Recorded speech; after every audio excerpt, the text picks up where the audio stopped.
I want to tell you about a conversation which I had with a nutritionist exactly 2 years ago. Almost 8 years I was on screen and I thought I was doing great in terms of my looks, in terms of my fitness, in terms of my healthy lifestyle.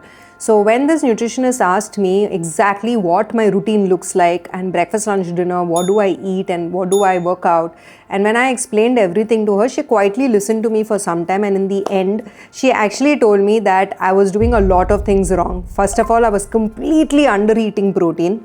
Second thing is that my hormones were totally getting affected because of my meal timings.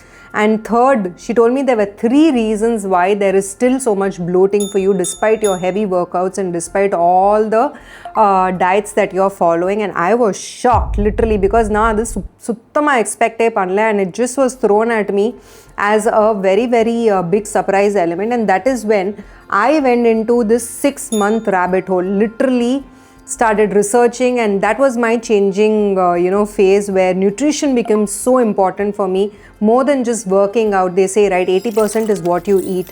Adanale, my entire interest and focus into nutrition became very strong, and I did so much research. And today I'm going to share with you what are the things that I found out which I have implemented on myself and have actually worked for me.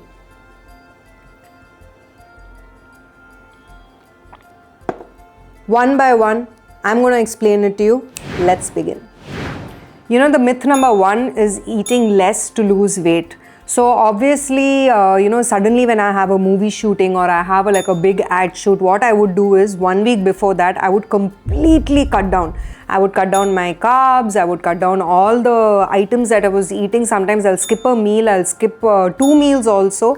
Because, it's basic math, right? I always thought that you eat less, you will put on less. That no, this is not exactly how it works.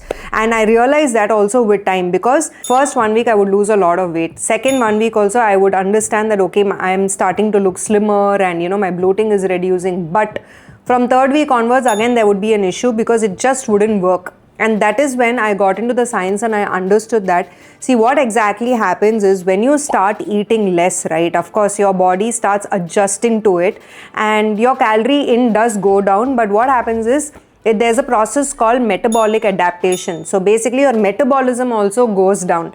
And of course, it sounds very nice and interesting that, wow, my body is so great, it's reacting amazingly. But what happens is that the lesser you eat, the less effective your body becomes in burning fat. So since I said the metabolic adaptation happens, the body starts believing that this much food only it's going to get, and it learns how to survive on less food.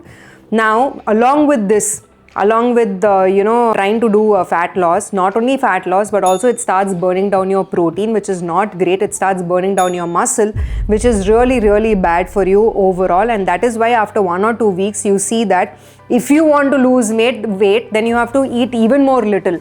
And this is like one complete cycle, and you can't reach a point where you stop eating at all, right? So definitely not sustainable. And this entire calculation of eating less is equal to losing weight is completely wrong.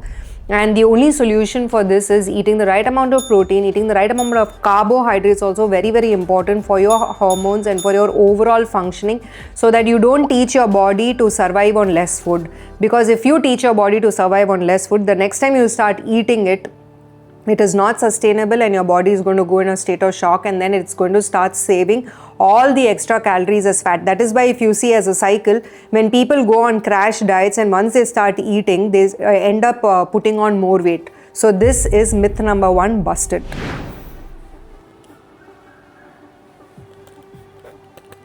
Myth number 2. I used to always think that protein is only for gym people.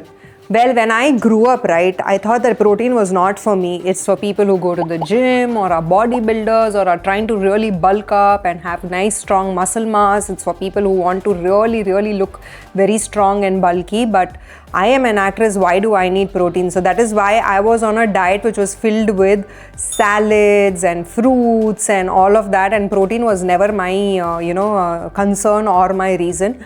But then when I did this entire studies, when I understood, see, protein is very, very important. Everybody talks about it. Now I'm going to explain it from the very grassroots level.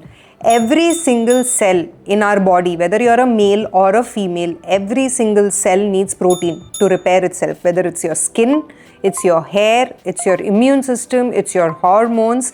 Every single cell requires it, and there is no two ways about it, right? Now there is something called the Leucine threshold, and in a video I've already explained it, so you can check out this video to understand the detail protein synthesis, how it happens. But the point being that if you only take that amount of leucine, what happens is protein synthesis happens in your body, and there is muscle building or muscle repairing happening. Now, why is muscle repairing so important, right? We generally think that, okay, muscles means it is for people who want to bulk up, but that's not the case, because even when you're sleeping, remember this, even when you're sleeping, it's your muscle which is your most metabolically active tissue. And it's the muscle which helps in burning down fat even when you're sleeping. So you understand why muscle is so important. It is not only to keep your entire body functioning right, but it is also so that you help in going through your fat loss. That is how muscle contributes to fat loss, and that is how protein contributes to building up of muscle. So this is a cycle. It's like a three-way triangle, and if you understand this, you will understand that protein muscle goes way beyond just looking bulky, but it is also very important for every other human being who wants to look good, who wants to feel fit. And initially, like I said, I was taking my fruits and salads and all of that, but I always had hunger crashes. I always had 4 p.m. I would feel so tired, so hungry. And now that I have started following the leucine threshold and I've started hitting the 30-35 grams per meal of mine, what has happened is my body is feeling supercharged, super energetic. I feel like this is my best phase, even when it comes to looks, when it comes to my energy, when it comes to my active brain, because I am like active all the time, touch wood. And I think my inclusion of protein has really helped me a lot in this case. So guys, protein is not a gym supplement. It is very important for muscle preservation, even if you are never entering a gym. At 1.6 grams per your kilogram of weight of protein is very important. So if you are 60 kilograms of weight, make sure that you somehow hit 90 grams of protein every single day. Myth number 3. Well, clean eating means not eating carbs. You know, I was in this phase where I had completely cut down rice, rotis, even like fruits, because thinking that fruits have sugar. Completely cut down every source of carbohydrates, and it was such a bad situation for me, because in the name of cutting down sugar, what I would do is at the end of let's say 1 week or 2 weeks, because of those cravings, I would end up eating more sugar than I would actually eat in one time, because I would just be so stressed out all the time, right? So I'll explain what exactly happens, right? You cannot cut down completely your carb intake, because carbohydrates are the biggest source of fuel and energy for your body. And I'll explain why. See, carbohydrates give you glucose, and your brain literally functions on the glucose that comes from carbohydrates. The moment your carbs level go down, the moment your glucose level goes down to such extreme conditions, what happens is your cortisol level takes over. The moment your cortisol level starts increasing, as I've already explained, your stress, your hormones, your skin, you start feeling dull, tired, irritated, mood swings, all of that sets in. And you know what's the worst thing with cortisol? When your cortisol levels are high, it starts storing fat, because it's not able to break down fat. It starts storing fat, and especially more around your abdomen region, and that is why you actually end up putting on more weight. So cutting down carbs is not the solution. The only solution is the quality and the timing of eating the right carbs. Of course, just because I say, carbs are important, you don't go and start eating all sorts of potato chips and all sort of fried items. The quality carbs, like, sweet potatoes and good rice, like you can even go for brown rice and whole wheat pastas, and the timing is very important. Like I've already explained in my video, that late night snacking and late night eating and untimed eating is a very wrong way of looking at it. But Cutting down carbs excessively from your diet is also very bad, so please do not do that. You know, now I have started eating rice, I eat rotis, I eat sabzis, I have soups, I have fruits, I have all of these items, and that is why I feel like I'm in much better shape, much better skin, much better energy levels, because context matters a lot than elimination. Myth number 4, thinking that bloating is normal. See, I've seen so many videos, so many people giving gyan about how women bloating is a very normal thing. Yes, bloating is normal, except your 4 or 5 days when you are actually having your menstrual cycle. Apart from that, chronic bloating is not normal, guys. Trust me, if you are bloated 24/7. See, there is a point where sometimes when I also, when I eat a heavy meal or anything, I will get some sort of indigestion, some sort of bloating, and then you know that it is your meal. But if you are having chronic bloating right from the time you wake up till the time you're sleeping, even if you're not like having heavy meals and you're not on your menstrual cycle, and still if you're having bloating, then there is an issue and your body is trying to tell you something.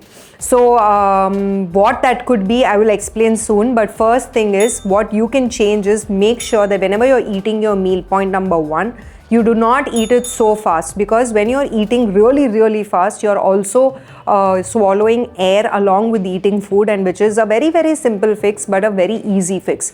Second thing is combining things together, which can cause a sort of bloating. For example, there were a lot of days when I would finish my full meal and then I would end up eating fruits and I would drink juices, and that caused me a lot of bloating. Like even if I do buttermilk, right, if I drink buttermilk on an empty stomach, it does not cause bloating for me. But once I finish my entire meal, a very heavy meal, and then if I have buttermilk, it sort of causes bloating for me. Everybody's body is different, everybody's gut microbiome is different. So what works for you may not work for someone else, what works for me may not work for you.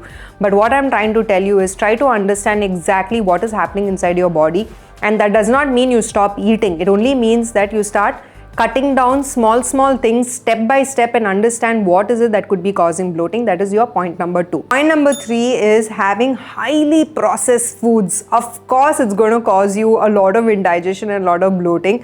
For example, there are so many things that are marketed in the world right now in the name of good protein, in the name of high, zero sugar and things like that. Please make sure, for God's sake, please make sure that you take the item, turn it around and read. If you see words like maltitols, maltodextrin, artificial sweeteners, and all sorts of crazy synthetic fillers, please do not consume it, no matter what the claim is and no matter what the brand is.